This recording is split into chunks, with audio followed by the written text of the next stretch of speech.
wannan garin da kika raina ba, to ba zan je asibiti kamar yadda kuka bukata ba. Malam Umar, IMD.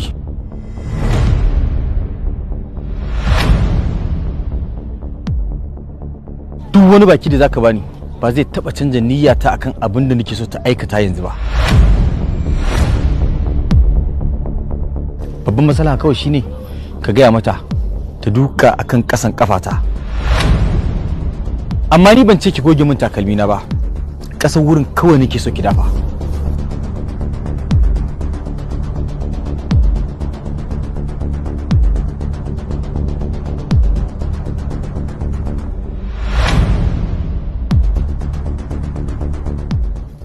ranki da kin fa san halin da ake ciki.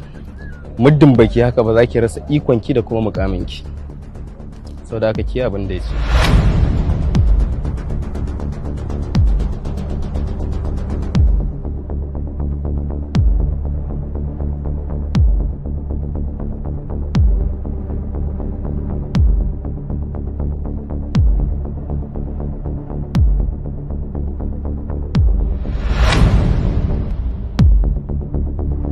Mai so baya duban izza in ba shi zai yi ba, izza ba ta sanya biyayya in ba so za a yi ba.